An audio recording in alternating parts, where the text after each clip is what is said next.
I like dogs and weed and maybe 3 people. I don't know. It was my Part two. Yes, Part two. Maybe. I don't know. Yeah, he's going to try to join us today, Random man. Christmas present. Well, it's been a wild one, man. We got a lot to talk about today. We got Coach Ellis Johnson, Coach Pete Cordelli, Dave Bartoo, College Football Matrix. We'll try to check in with us if we can. Keep him in your prayers. His mother-in-law, Mary, passed away over the weekend, so he'll do his best, he said. But, hey, whatever, we're okay.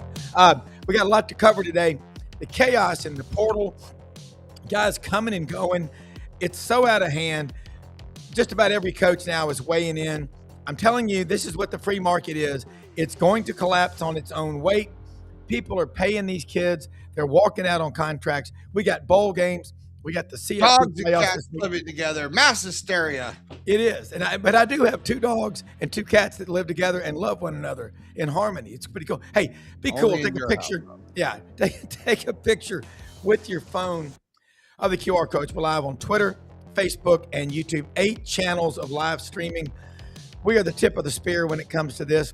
And thank all of you more than you know for watching us, okay? And sharing us and liking us. Let's get started with this alpha team. Coach Tom Cruise, Ellis Johnson in South Carolina, and Pete Cordelli, the true, the coach that these guys both are why we love sports, because we had coaches like this that never, ever let us give up on ourselves and the dreams and everything that we love about sports. And I'm going to start first with Pete today. I like to go one week, Pete, Ellis. Pete, what you're seeing from afar. We got playoffs going on. I don't care who you're a fan of. You can say what you want about Kirby Smart, but that's my kind of coach. Get after their ass, play a full 60, and, relentless.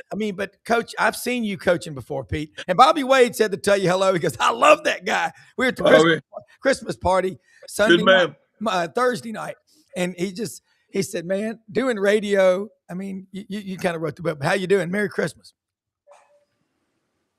Pete, you there? Yeah, Rob, sorry you were breaking up, but my segment today is brought to you by Crosby, Stills, Nash & Young. Love the one you're with, baby. Love the one you're with, because let me tell you, after midnight, there's no telling what's happening tomorrow. Yeah. So you better love the one you're with tonight. We've played 23 bowl games so far, not counting the first round. Here's my and we have 12 more to go. We have 1 today, but there's 12 more to go to complete the bowl season, not counting what we still have left with the college football playoff. I have seen spring football games being played in December. And I'm sitting there watching this, and I'm going, this is a depleted staff. This is actually what you go through in spring practice when you have transitions like we've had with all these coaches going to new jobs. And we had more transition of coaches. I believe there were 16 or 17. Was Kyle Whittingham getting hired at Michigan over the weekend? Excellent hire. Matt Campbell going to Penn State. Man,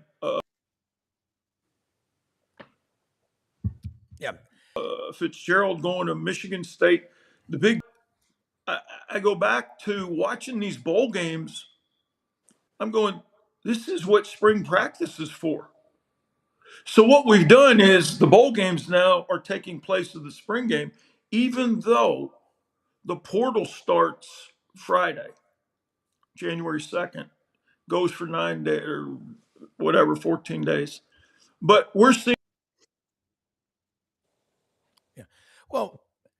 spring football teams out there because of the 38-35, but all the opt-outs for LSU, and you're going, that LSU defense with Blake Baker, I don't think they would have given up 38 points to this Houston team. But again, you just have to play with who you have. Next man up. We've heard that term forever. But what we're seeing now in bowl games are spring football games being held in December and January. Yeah. Well, Ellis Johnson, you watched it, and you made that poignant observation last week in the first playoff game. She said, I don't think any of these teams that I've seen play are going to win the national championship. And Pete's right. I'm sorry. It's not old school. It's not get off my lawn. I tell you, it's why we're seeing the mature coaches, Signetti at 64, 65, Kyle Willingham. People have got to get it out of their heads that you can get to a certain age and you just no longer have anything to offer. I'm telling you, the smartest people I've ever worked with were the people that were the oldest people in the office that taught me the little things. Sign every letter that you send with your signature in the upper left-hand corner. They'll know it's from someone, not garbage mail. Coaches, why is it that we all gravitate to the coaches and the teachers that were the toughest on us? Pete, did you know that there's a store in town, Waxler's Place, Dixie Pickers, Oxbow, that sells Brother Joel T-shirts, I was told? I mean, that right there tells you how much people respect people that were tough on them. Ellis, you watching this football right now, do you agree with what Pete said? Because I do. Yeah, a great analogy. I mean, it's these rosters are turned over. You've got guys opting out, guys with cleanup surgeries, guys that are going to be drafted. And I know some schools have been hit hard by it in previous years, but now it's starting to get into some of the programs that have tried to do it with the high school recruiting and the buildup. And then they still have a kid who's been with them 3 years opt out of a bowl game for some reason.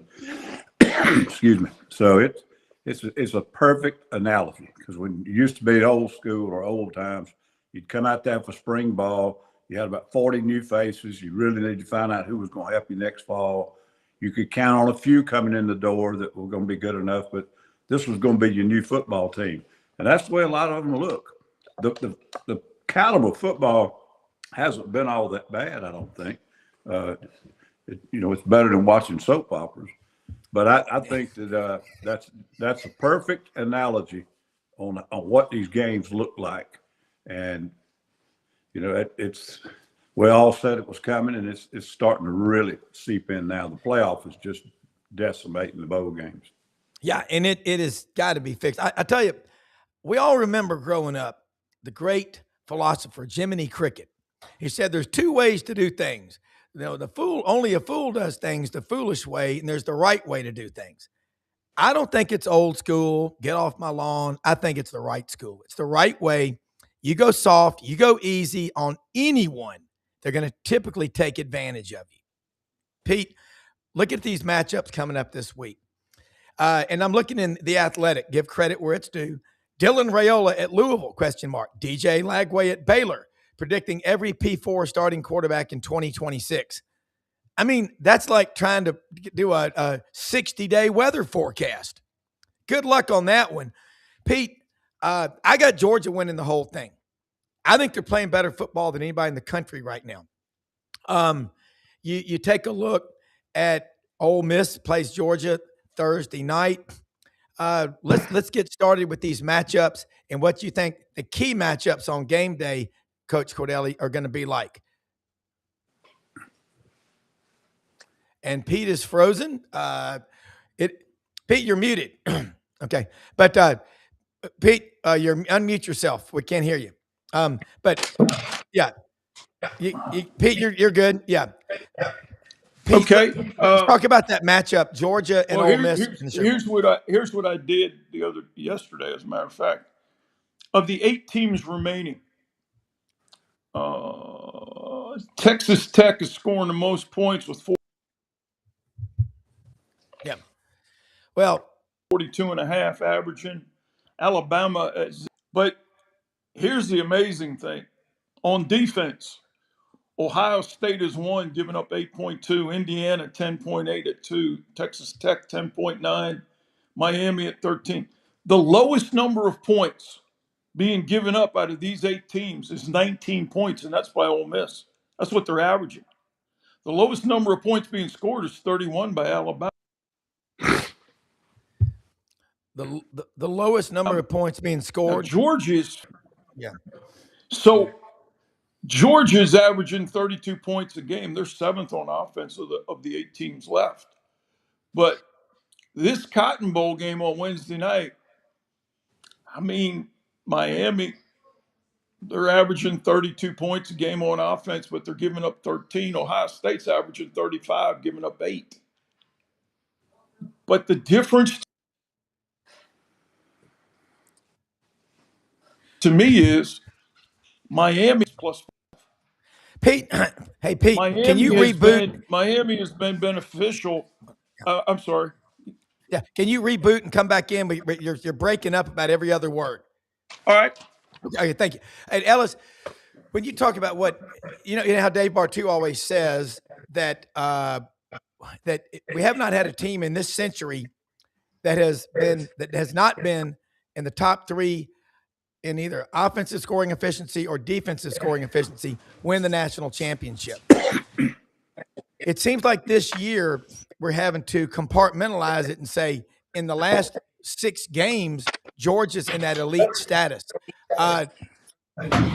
Ohio State, Indiana, you've seen these teams play not as much as you've seen the SEC teams play. Agree or disagree?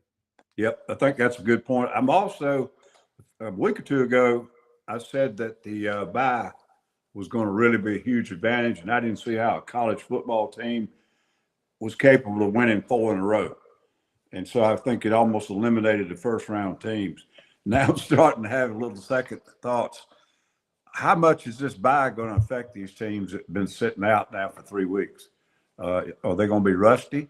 They ought to be certainly ought to be as healthy as they've been in the whole season. Yeah. But I'm hoping it doesn't, get their offenses out of sync or whatever. That being Georgia in particular, but Indiana, Texas Tech, Ohio State.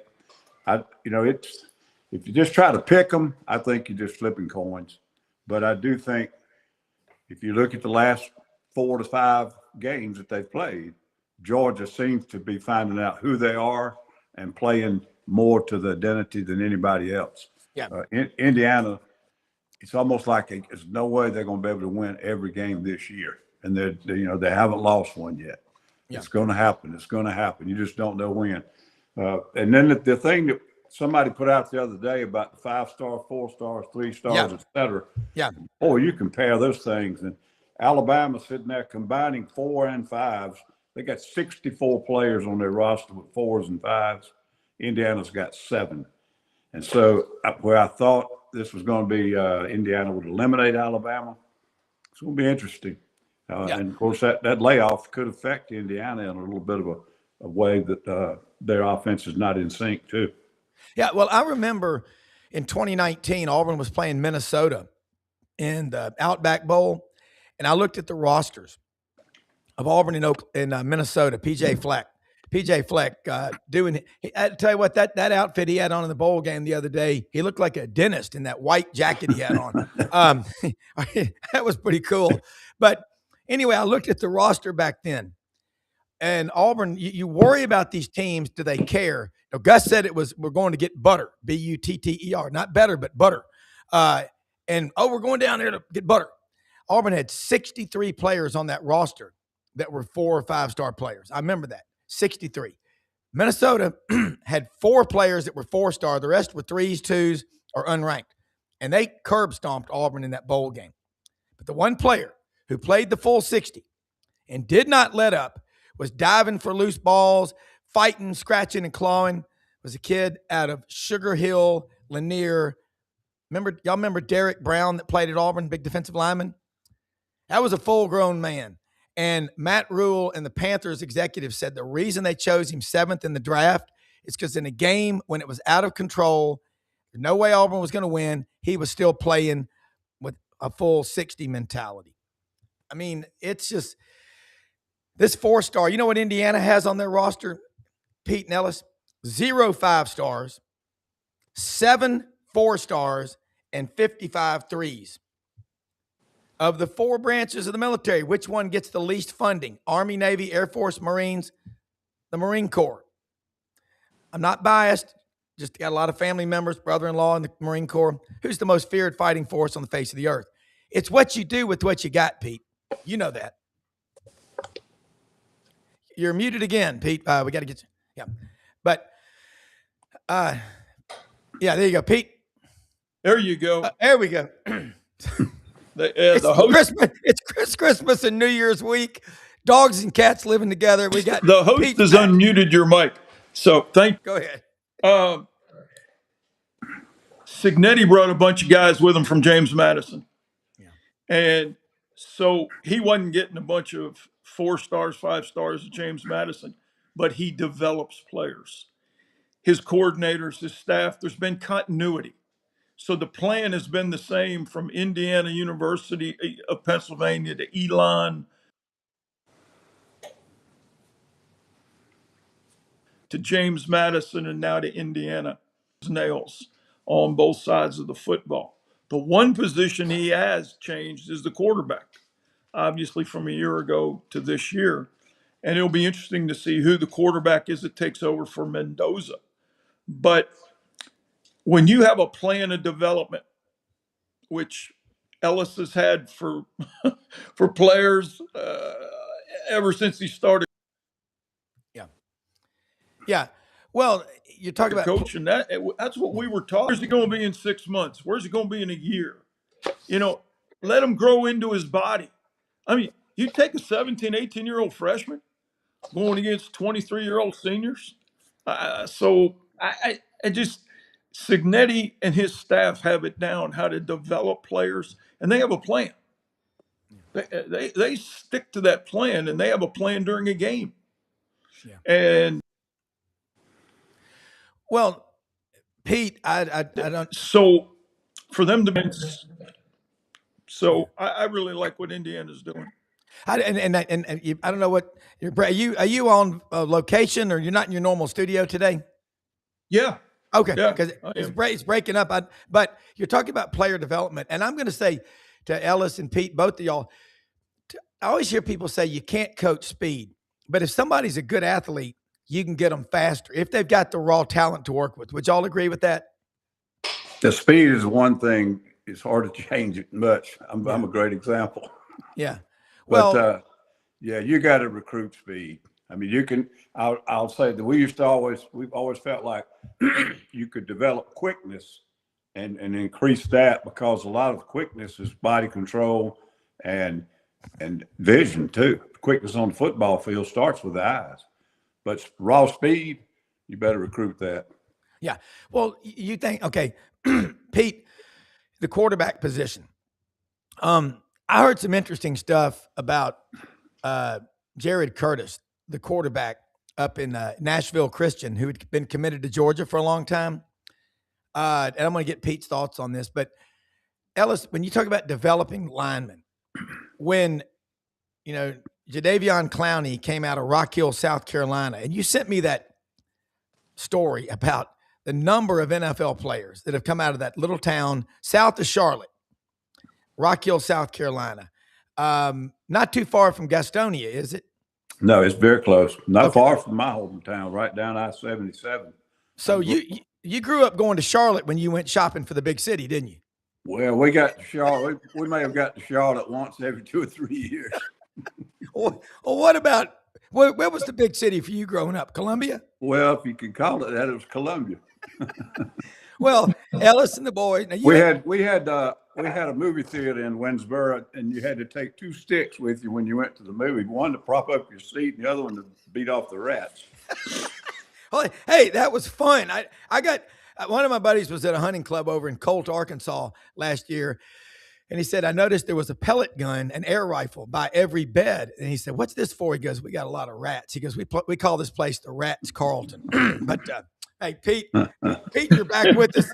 Yeah. Brother Pete Cordelli, loved by all, as is Ellis and Brendan. You're talking about developing these players.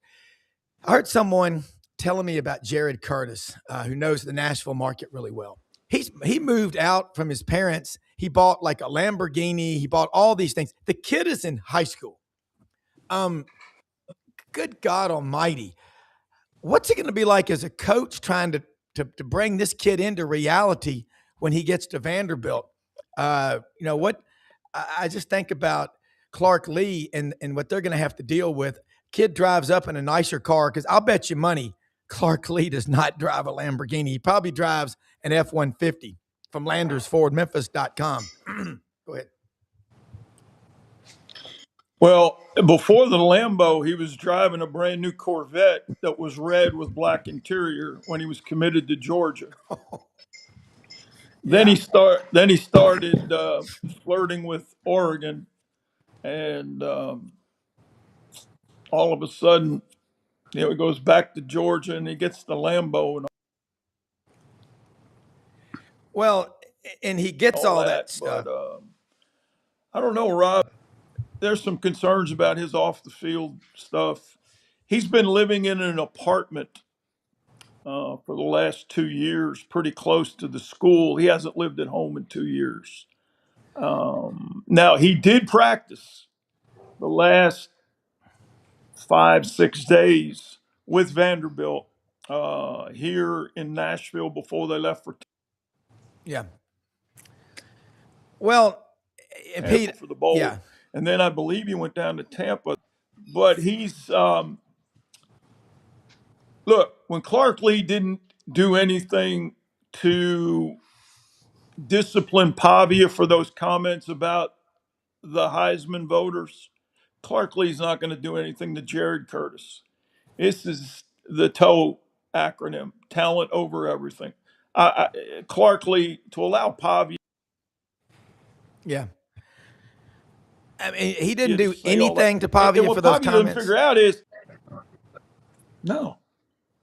He said, you got to understand. Hey, Rob, the local media has never been able to meet with Pavia here in Nashville. They requested, before he went to New York, the local media, TV and print, requested to have an interview. And they said, no, his schedule's too busy. Yet the night they requested it, he was at a Pete, book signing. So they all went to the book signing. well, he was at a local what the night they requested the interview? Book signing at like a Barnes and Noble. So the media, the local media shows up, and the SID says, no, he's got to go. We can't do, he doesn't do this. And it's like, what's going on here? And Vanderbilt, look, they've had 2 nice years. Yeah. You would think that they would bend over backwards. 2 really uncommon. Yeah. But What Pete, do you? yeah. Now you were breaking up, but I would say, Ellis, it's very common around the country for the coaches now to blow off the local media so they can get with the national media. Well, And I think that's disrespectful as hell. Oh yeah, no question about it. I did not know that was a trend. Hadn't heard that. But the thing about it, it kind of tells you that Vanderbilt doesn't trust what the kid might say. And they'd rather not have him exposed as much as that. The other thing, and I remember Jay Cutler talking about when he came from Santa Claus, Indiana, wasn't it? And That's where he came from. Yep. Cutler was talking about he went home with a friend one time. He said they drove out to the airport and they flew home on their private plane. So I don't know if that Lambo will stand out all that much over at Vanderbilt. There's probably some good looking sorority girls got some Lambos over there too. Yeah. Pete, Pete, I think Pete was, and I'll ask him when he comes back, but guys, it's just unimaginable that you would act like that representing the university. I mean, look, I know he was frustrated, but my God, we have gotten to a point where that crap is allowed. Yeah. And listen, the kid probably shouldn't even been playing this year by the rules. And so he appeals and somebody puts an injunction that's going to push it past the beginning of the season. So the kid got to play this year. Now, I will say this. If I had a vote this year, I would have voted for Pavia for the Heisman. But the way he's handled himself most of the time in public and with the media, he's been an embarrassment to Vanderbilt and the NCAA. They gave him another year to play based on a rule that's been in existence for 100 years. And, that's the way he handles it. It's just classless. Yeah. Well, and I'm going to say this. I think and Pete is working on some issues to get back on with this, but Coach, I think when Justin Fields out of Kennesaw, Georgia, quarterback who signed with Georgia, did not get the starting job, he could not beat out Jake Fromm out of Houston County, Warner Robins, Georgia. They pronounce it Houston for whatever reason over there.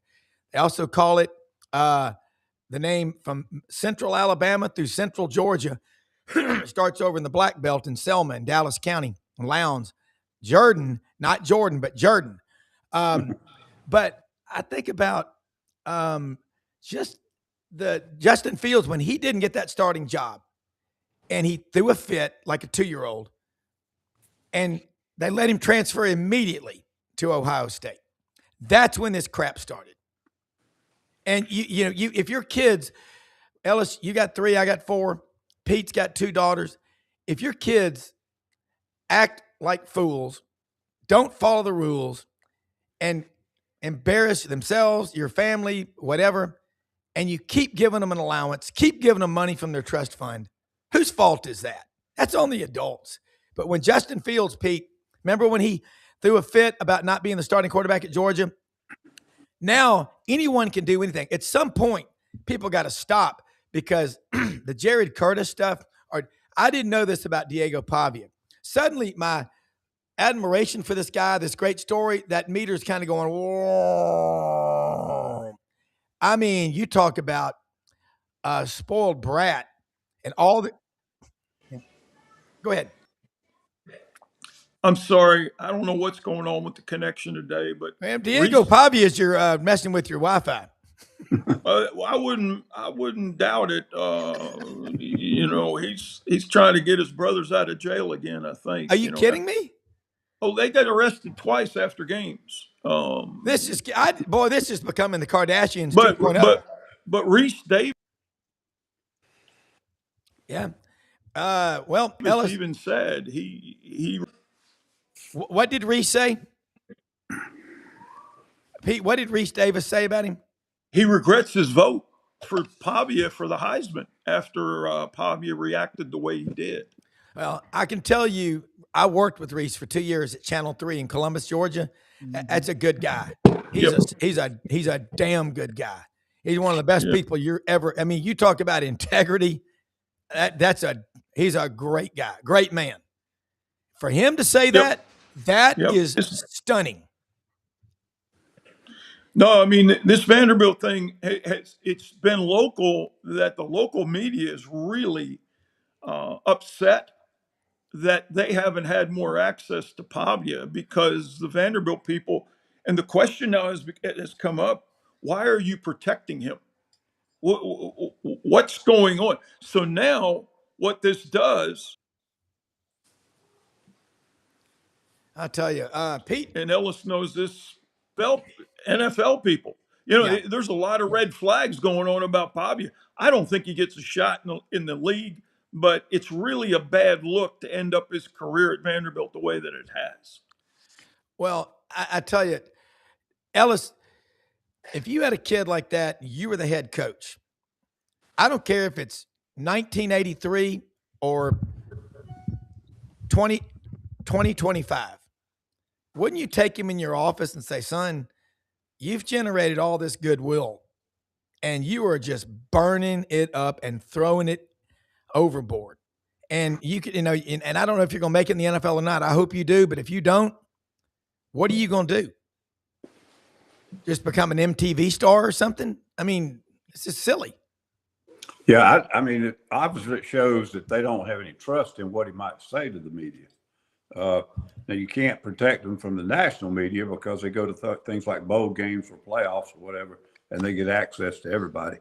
But, you can't blame the kid for something his brothers are doing. But after a while, it looks like they're all, got that persona. He's strolling down the hall with them on each side of him and just some different things there. But obviously, he doesn't have a lot going for him if football's gone. Yeah. And it would be probably going to end up being a sad situation if that happens to him. Well, I reference a comment here real quick, Pete, from Dr. David Arnold. I love this guy. He's the best doctor in the Florida Panhandle. Makes house calls.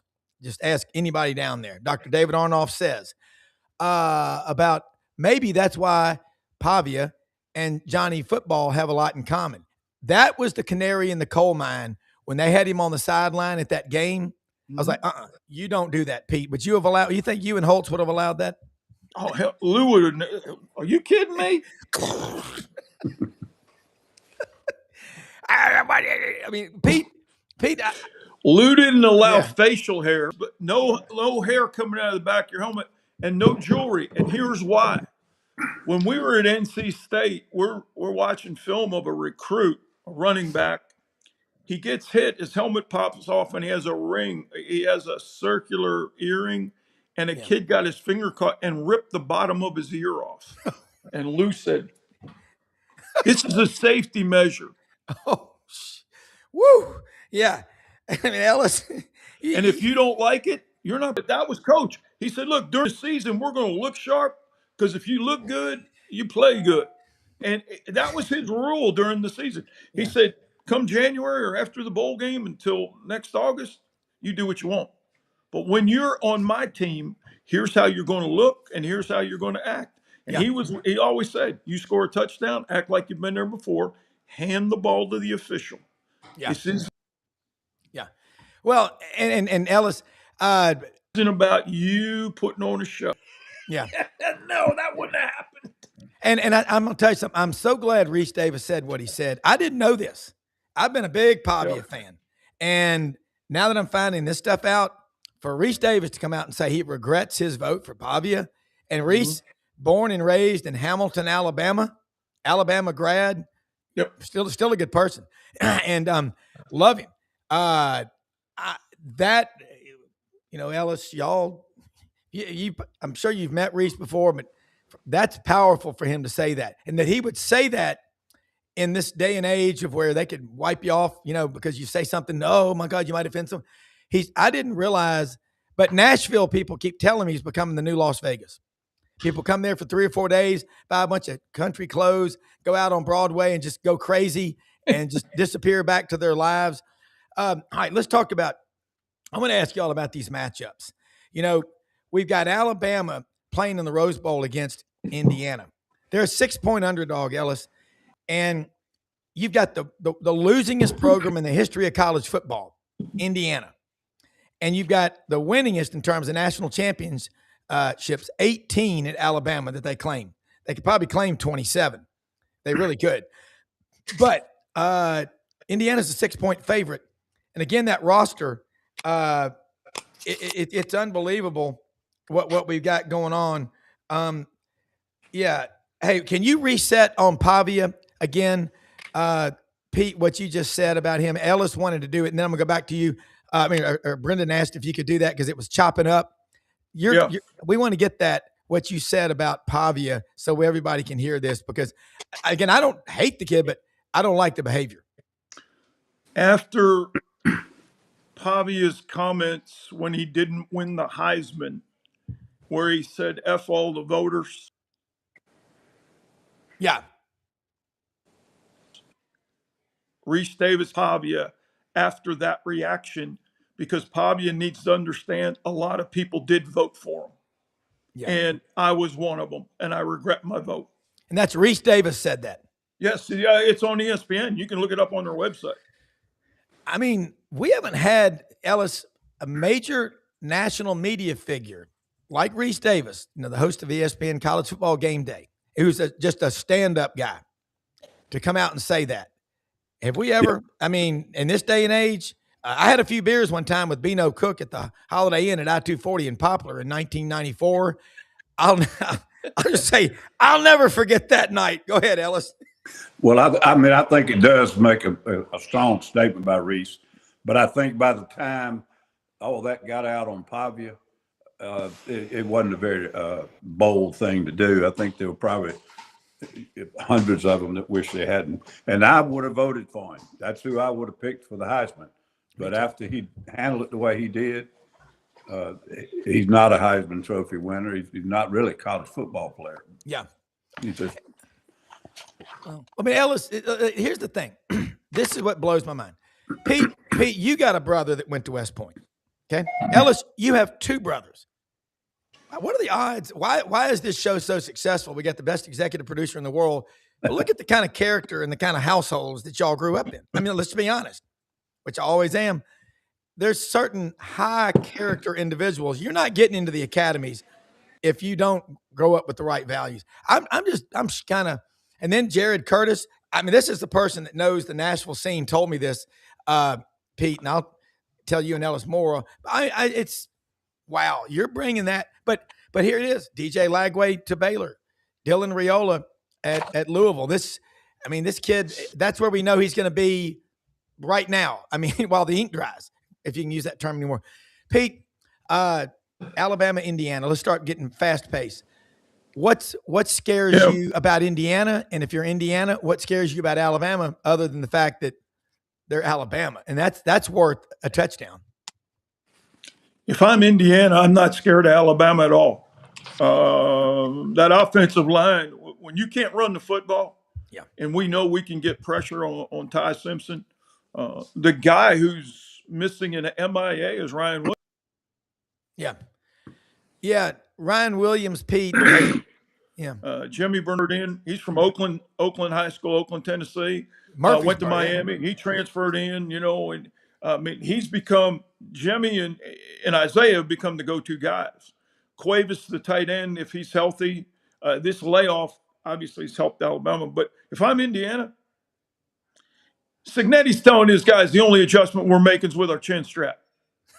Come on, man. Yeah. Well, Pete, Kurt Signetti. Google me. Come on. I'm afraid I don't. If I can sustain enough of an offensive drive and series to score points, the matchup is going to be Indiana's offense against Alabama's defense. Now that Alabama's defense is healthy, and we saw them now with their blitz package and their ability to get pressure. The one thing Signetti will do. Well, Pete, when he starts getting all that pressure, he will go to the option game where if that end runs up the field and they're getting pressure, because you start committing 6 and 7 to pressure, Mendoza, he's not going to be throwing it overhand. He's going to be flipping it underhand. They're going to be around the corner on that speed option. Yeah. Ellis, you're talking about the defense of Signetti. Again, not full of all-stars, but we talk about the front seven so much. If you don't have a great, I'm preaching to the choir. I'm bringing sand to the beach telling you this, but my observation is if you don't have a really good pass rush, it's hard for your secondary to be good. If you've got great pass rush, they got more time to cover their man. Talk about what Pete just said. I remember just a few years ago, Tom Allen at Indiana was one of the hot coaches in America. And then he was at Clemson this past year. And it's just the different things have changed. But I don't know what it is about coaches from Pittsburgh, the Warehouse District, Pennsylvania. They're just tough. West Virginia, same thing. Just it's the culture they grow up in. Maybe we ought to all hire a football coach from, West Virginia or Pennsylvania. Maybe that's what we need. Mine grew up in West Virginia. See, there you go. They're tough-ass people. You maybe start thinking, I started having flashbacks to Coach Ross. Bobby Ross. But, I look at it in that running game of Alabama. I just keep saying there's no way you can play through the national championship playoffs when you rush for under 50 yards. But then I look at the difference in the talent on these rosters, and I see mismatches all out in the perimeter, and Ty Simpson playing with no running game against one of the best defenses in the nation, and he never turned it over. So I don't know. It's a hard one to pick. Be honest with you, Indiana's been an overall better football team this year, but I think Alabama's been through a much tougher track, and I think they've got some matchup things that Indiana better be aware of. Yeah. Once you get beat on speed, it's hard to make it up. Well, it's not like they don't have the running back talent. It's not the backfield. Right. I feel like eventually they could bust out. It's not like it's lack of talent, right? Well, I think sometimes, you get to this point in the season and your running game hasn't been there for you at all, except maybe 2 games it was reasonable. The talent at running back is not that bad. They've been banged up and in and out of the lineup. They apparently don't trust it, and they're working more on the passing game. Whatever you practice on Tuesday, Wednesday, that's what you're going to be good at on Saturday. That's a real brilliant statement. No, But I mean, true. that's just, I've watched teams that all of a sudden they put in a couple of different wrinkles to run the football, and they didn't really put in time in it during the course of the week. They just made sure everybody assignment wise was on the same page. But they ran it against a scout team 5 times, and they got the execution down, and they bring it to the stadium, and they get their nose mashed because they're not a running football team. And I don't know. I mean, I don't know the guy that runs the offense that well, but it doesn't look like to me that he's got running game in his DNA. Yeah. Well, Jam Miller, think about Alabama, Pete. Who would have taken this bet if you went to the window in Las Vegas and, Don Rickles is out there on the floor running the casino, and you said, I want to put a bet in that Alabama is going to be in the CFP playoffs in the quarterfinals in the Rose Bowl when they only have one game where they have a 100-yard plus rusher the entire season? Who would take that bet? Don Rickles? No one. But the other thing is the teams they've played against have given them opportunities, like Oklahoma, the quarterback from Oklahoma throwing the pick 6. John Materia. I mean, it's kind of, to me, it's kind of like in golf. Yeah. Well, when a guy goes out with a big lead and then on Sunday starts coming back to the pack. And it's like these teams just start coming back to Alabama's level and giving them opportunities. And look, that deal Oklahoma was wearing, the shirt hard to kill, that's Alabama. That's not Oklahoma. Oklahoma, they killed them. They killed themselves. The hard to kill team is Alabama because it's in their it's in their DNA. That they believe they can win the close game. Yeah, I know we've had we've lost so much of what you said today. So much great stuff, but you said what's hard to kill about Alabama is that DNA of winning. And exactly, I read a thing about Sharon Moore at Michigan. That was a lazy hire, and it was a stupid hire because he'd been there when all the shenanigans with Inspector Clouseau and the guys with mustaches and glasses and trench coats and Sherlock Holmes hats were getting signals on the sidelines, and they just put him in there. And maybe he knew so much about what was going on at Michigan, that's why they did it. But it's a lazy, easy pick if you're not careful because it's Alabama. But who doesn't get pulled in by that? But Ellis, you've coached there twice. It's in the DNA at Alabama. And when you talk about a culture, it's like, well, everybody else does it. Yeah, everybody else that's ever been here won. And it just you just expect, like, hey, we have to be up. If they get up at 5, we got to be up at 4:30. When kids came into the program, there were 2 types. There were some that wanted to live up to what Alabama had accomplished over the years, and there were some that wanted to live off of it. Because, hey, you signed me here at Alabama, and now you're telling me I'm not a very good linebacker. And they'd fight that development and so forth. So that was the challenge in coaching those guys. The second time I came back, they'd been through the NCAA thing and had lost some scholarships. And they thought they were an Alabama football team, but the kids were not elite Alabama talent. And, boy, we had a rough time. We built it back up and got it going. But that's a hard job when you're coaching at a place where you've been recruited and signed at one of the top places in America, and you're really not playing at that level.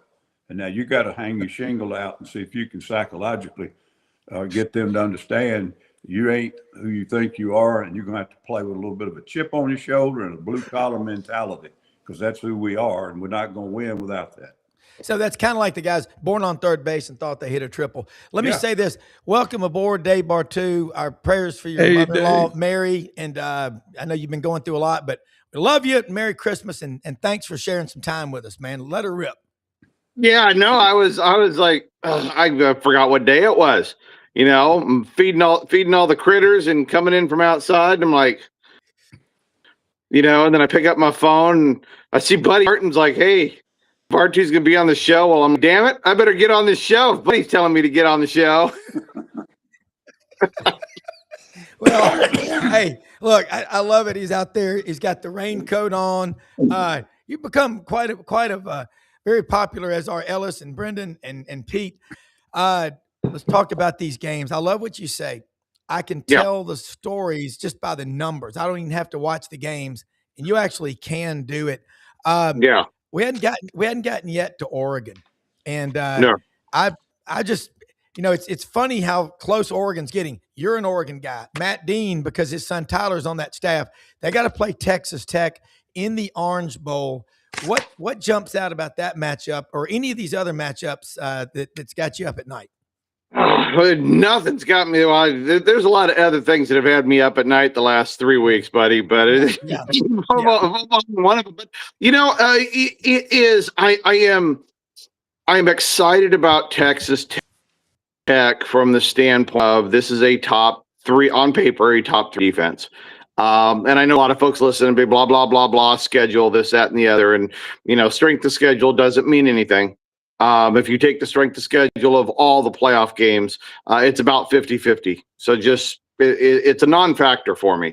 So I want to see if Texas Tech really has it. And I know a lot of people don't really believe that. And the other part of me goes, well, Oregon is vastly out-recruited Texas Tech. And folks, don't get caught up in the thought that Texas Tech just spent X millions of dollars on players in 1 year.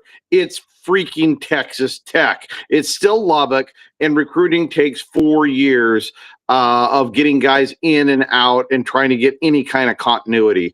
And I credit a lot of it to the offense and defensive coordinator that they brought in the last year. So part of me wants to go with the talent, but the other part of me wants to go with the best unit on the field, and I'm really, really torn with it.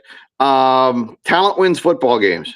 And so being a Duck or not, I got to lean that way, but I just have no surprises if this is a low-scoring Texas Tech wins it in a field goal kind of football game.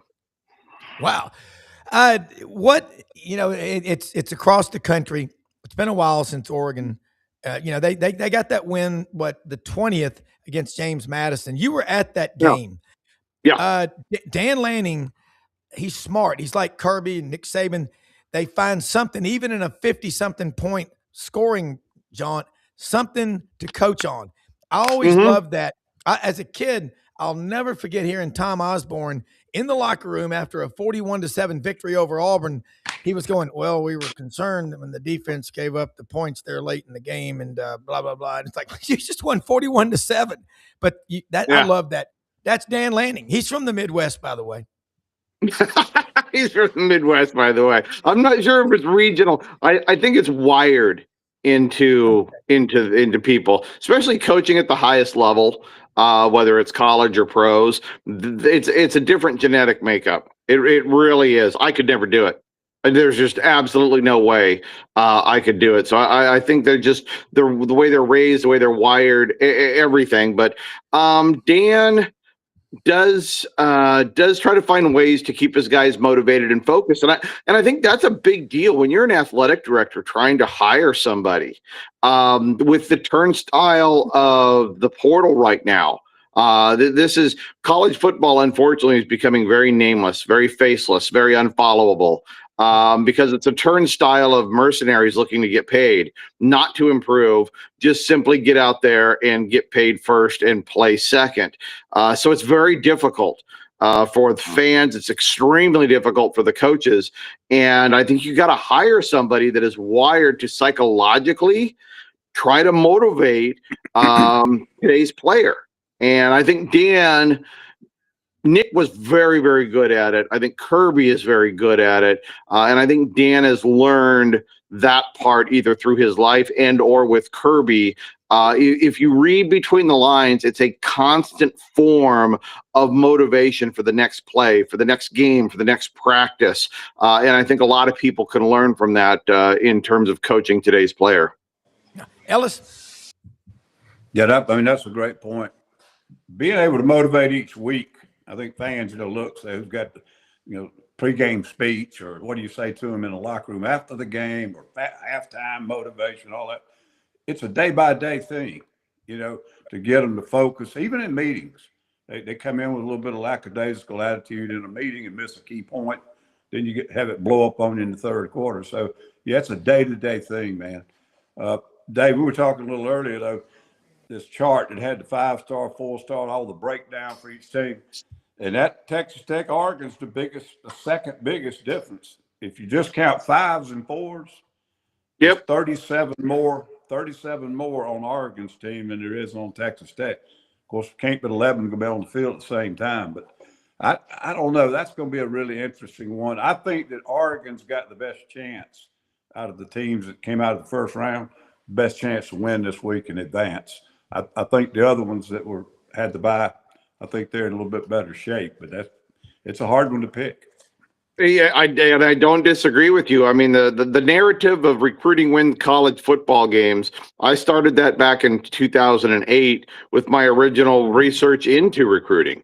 All of these, these blue chip narratives, all this stuff, that's where it came from, is that work back then. And recruiting it's evolved, but it still is winning nearly 70% of all college football games, is the better overall recruiter, even in the mess we have today. So that's why I'm just like, I got to go talent, especially at this level. You look at the last 26 national champions, 24 of them over the previous 4 years, not last year, the previous 4 years are top 10 recruiters in the country.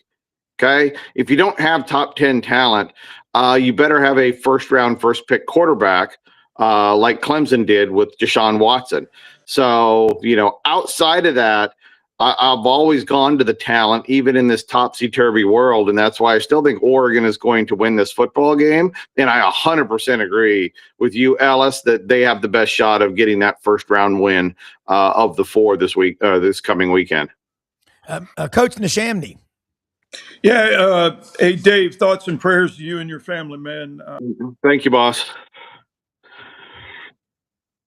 Pete, I know it's been a rough go, but Kirby and Dan, in Nick's last year of coaching at Alabama, his biggest thing was, I can't get players to let go of the bad play. I can't let guys just go next play, next play, next play. We've heard some video stuff going on with Kirby that some folks in Athens have kind of it's about the next play, the next play, the next play. And like Ellis said, it's a daily grind to get these guys' minds right, because they come in there, they don't know how to sustain focus 5 days in a row to get ready for Saturday. They just don't. It's just not there. They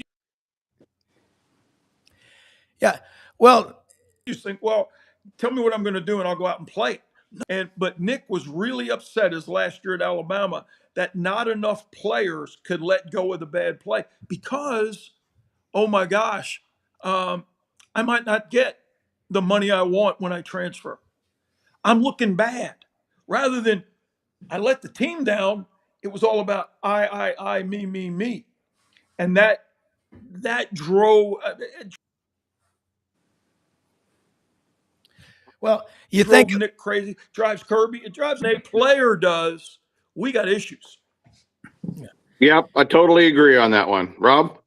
Yeah, no, I mean, Dave, this is so right about the talent. I mean, we sit there and we argue. It's like ingredients. Talk to a great chef. It all starts with the ingredients. But if you go buy the best groceries at Fresh Market, best fresh halibut, free range chicken, aged Angus beef, and you throw it on the counter and you let it sit there, you might as well have Uncle Charlie from My Three Sons cooking for you. Or you can get Wolfgang Puck or Gordon Ramsay or Chef Roger Watson, my friend, up in Indianapolis, the greatest chef in the world. Dave, when you look at these matchups too, Georgia, Ole Miss, people say it's hard to beat a team twice in the same year. If you look statistically, it's not. If you beat them the first time, you know you can beat them. It should be easier the second time. The stats bear that out to be true. Oh yeah, no, that's one of those myths. Going for two, middle eight, all that crap. They're hard to beat the second time. Maybe at more of the professional level, but not when you're talking about college sports. Especially like you just kind of hinted at the psychological level of it. But talent wise, talent rises to the top, and I think the most talented recruiter, or the most talented roster is favored in every single one of these games.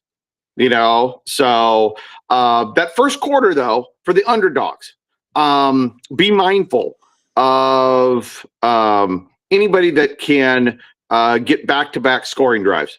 That's going to be your first big thing right there. Can a Texas Tech, can an Ole Miss, can anybody in that first quarter, maybe even the first 20 minutes of the game, can they get back-to-back unanswered points? Keep your eye out for that, because that's going to tell you maybe there's an upset brewing early on, and the game has a chance of being close. Yeah. And I see the person wasn't hard for Ole Miss to beat Tulane twice. Almost identical score, 45-10, 41-10.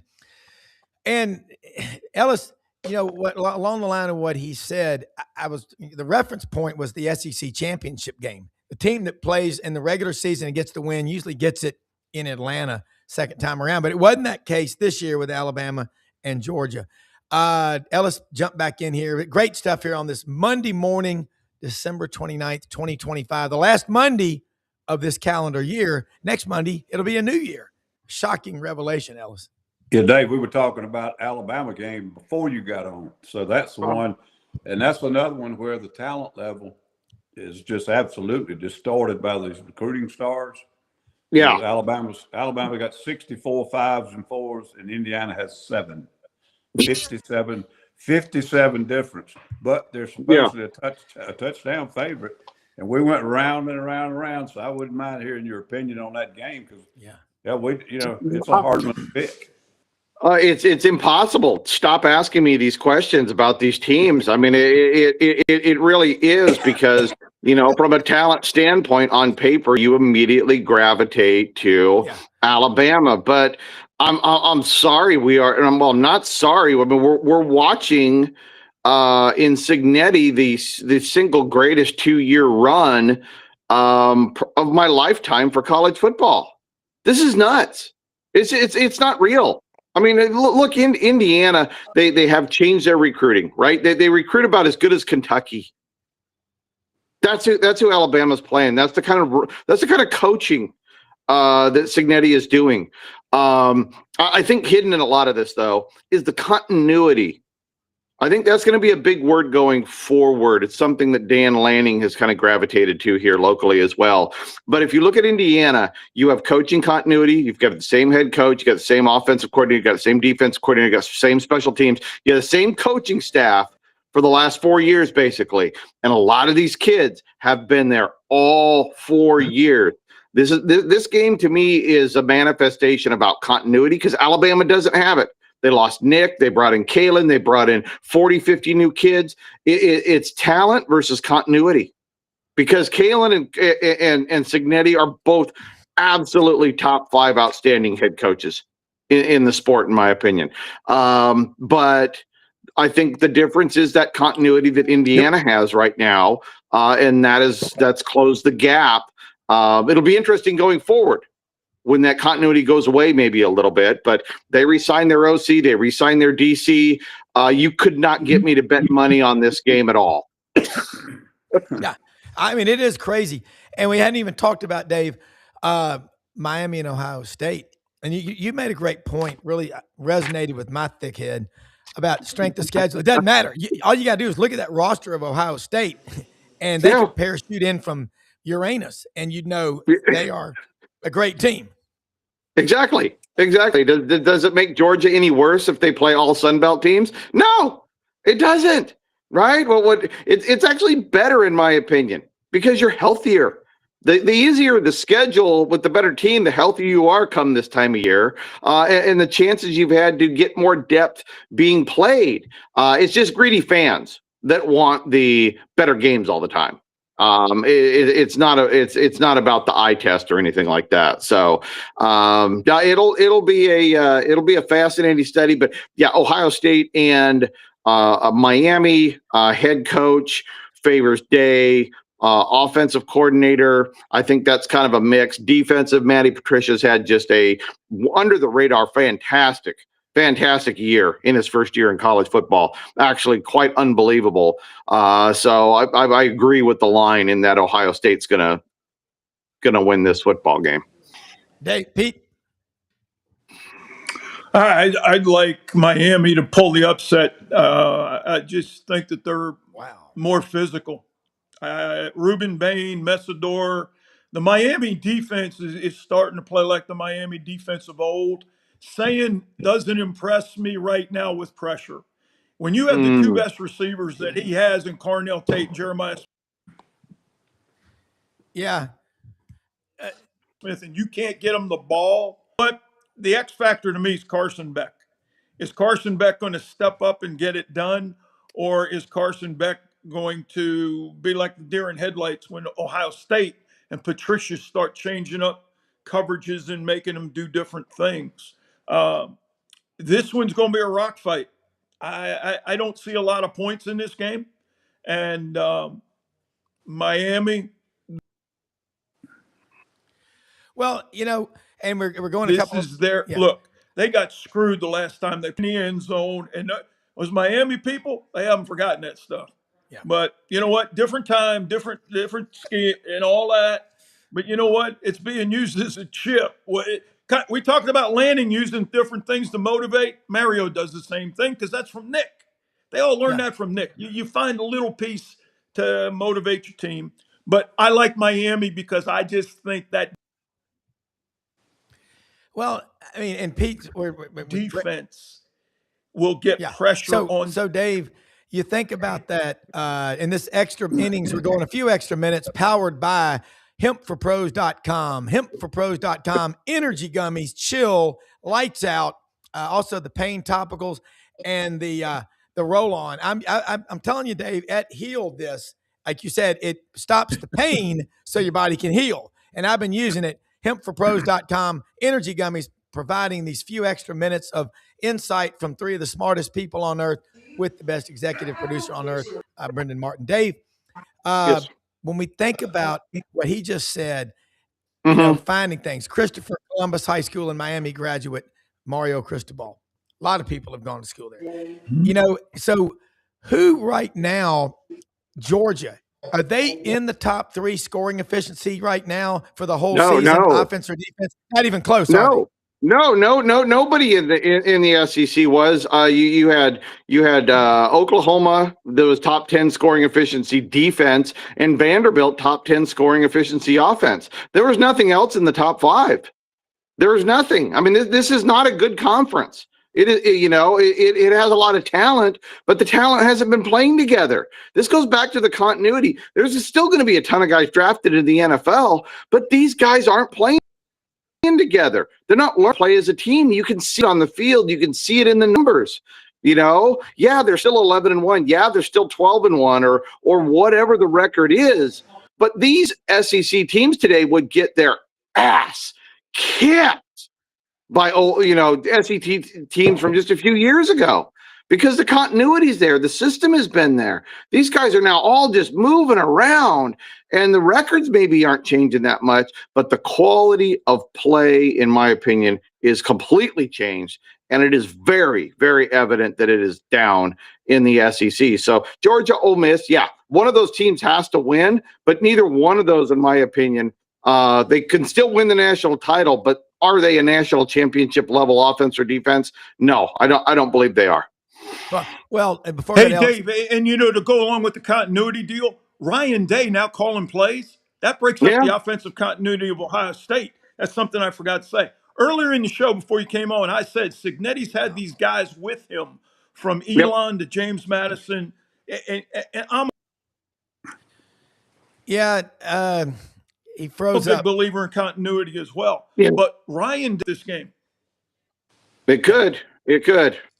Rob? Well, Yeah, Ellis, jump back in. Sorry about that. The one factor I'm waiting to see, Miami looked like the only team in America that had a legit running game last game, but Texas A&M's got a problem stopping the run.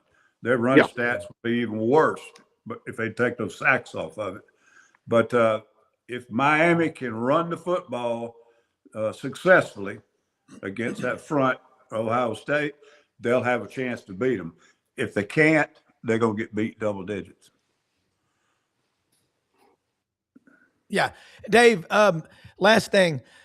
What he just said, 218 yards running against A&M. And they've given up now. They gave up over 200 yards rushing now on 5 occasions. That last one bounced them out in the playoffs.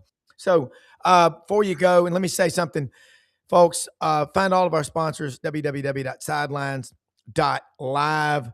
Rumble Boxing, How You Fight's How You Live, Hewlett and Dunn Boot and Clothing Company on the historic Square, Collierville, Tennessee, hempforpros.com, Landers Ford, we'll talk about in just a moment.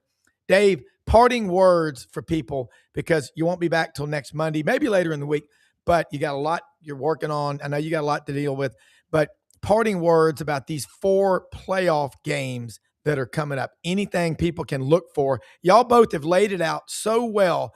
Ellis talked about Alabama. There's 2 kinds of players they would get. Players that wanted to live up to the expectations at Alabama, and then the players that wanted to live off of the expectations of just, I'm at Alabama. You got to treat me a certain way. Yeah, I think for me it's the David and Goliath, right? You have Georgia, you have Oregon, you have Alabama, you got Ohio State. You got 4 of the top 5 recruiters in college football. Okay.